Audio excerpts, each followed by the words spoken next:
കൂട്ടുകാരെ, ഇത് ഇന്നത്തെ എൻ്റെ ഒരു പുതിയൊരു വിഭവമാണ് കേട്ടോ. മൺചട്ടിയിൽ ഉണ്ടാക്കിയതാണ്. അതായത് ചട്ടിച്ചോറൊന്നും അല്ല കേട്ടോ. ഇതെന്ന് പറഞ്ഞാൽ കുറച്ച് പരിപ്പ് എന്ന് പറഞ്ഞു കഴിഞ്ഞാൽ നമ്മളെ റോസ് കളറുള്ള പരിപ്പില്ലേ, ആ പരിപ്പ്, മുരിങ്ങയില, ക്യാരറ്റ് എല്ലാം കൂടി വേവിച്ചിട്ട് അതിലേക്ക് ഞാൻ ഇട്ടിരിക്കുന്നത് എന്താണെന്നറിയോ?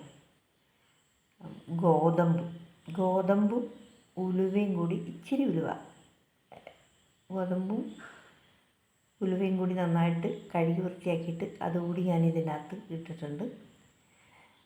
എന്നിട്ട് നന്നായിട്ട് വേവിച്ചു. വെളുത്തുള്ളി ഇട്ടുണ്ടായിരുന്നു. നന്നായിട്ട് വേവിച്ച് കഴിഞ്ഞതിന് ശേഷം പിന്നെ മുട്ട പുഴുങ്ങിയത് 2 അതിലേക്ക് വെച്ചു. പിന്നെ കുഞ്ഞുള്ളി നെയ്യിൽ മൂപ്പിച്ച്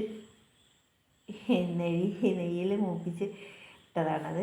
മൂപ്പിച്ച് എന്ന് പറഞ്ഞു കഴിഞ്ഞാൽ ഞങ്ങളെവിടേക്ക് പറയും താളിച്ച് മൂപ്പിച്ച് എന്നാണ് പറയുന്നത്. നെയ്യിൽ ഉള്ളി മൂപ്പിച്ചിട്ടു എന്ന് പറഞ്ഞാൽ, മൂപ്പിക്കുക എന്ന് പറഞ്ഞാൽ നല്ല മൂത്തു എന്നൊക്കെ പറയില്ലേ നമ്മൾ. അപ്പോൾ അങ്ങനെ ഉള്ളി മൂപ്പിച്ചിട്ടായി. എൻ്റെ അമ്മ എന്തോ ഒരു സ്മെല്ലാന്നറിയാം ഈ സംഭവത്തിന്. കഴിക്കാൻ കൊതി വരികയാണ്. ഇത്രയും നിങ്ങൾ ഇത് സിമ്പിൾ സംഭവമാണ്. നമുക്ക് അങ്ങനെ വീട്ടിലുള്ള സാധനം വെച്ച് ഉണ്ടാക്കാവുന്ന ഒരു സംഭവമാണ് ഇത്. നമുക്ക് കുട്ടികൾക്ക് സ്കൂളിൽ പോകുമ്പോഴും അല്ലെങ്കിൽ സ്കൂളിൽ വരുമ്പോഴും ഒക്കെ നമുക്ക് ഇത് ഉണ്ടാക്കാം. ഇത് കാണുമ്പോൾ നിങ്ങൾ വിചാരിക്കും ഇത് അരിയല്ല, ഗോതമ്പാണ് കേട്ടോ. അപ്പം അങ്ങനെ വേവിച്ചെടുത്തതാണ്.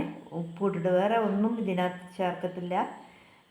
കുഞ്ഞുള്ളി, ക്യാരറ്റ്, മുരിങ്ങയില, പരിപ്പ്, ഗോതമ്പ്, മുട്ട പുഴുങ്ങിയത്, ഇതെല്ലാം കൂടിയാണ് ഞാൻ ഇങ്ങനെ ആക്കിയിട്ട്. കാണുമ്പോൾ നല്ലൊരു കളറല്ലേ, ഒരു വെറൈറ്റി. അപ്പോൾ നിങ്ങൾ ഉണ്ടാക്കിയത് സിമ്പിളാണിത്. സിമ്പിളായിട്ട് ഉണ്ടാക്കാൻ പറ്റിയൊരു ഫുഡാണ്. ഇപ്പം അത് ഞാനൊരു വറ്റിച്ചെടുത്തതാണ്. ഗോതമ്പ് നമ്മളിങ്ങനെ വറ്റിച്ചെടുക്കുമല്ലോ.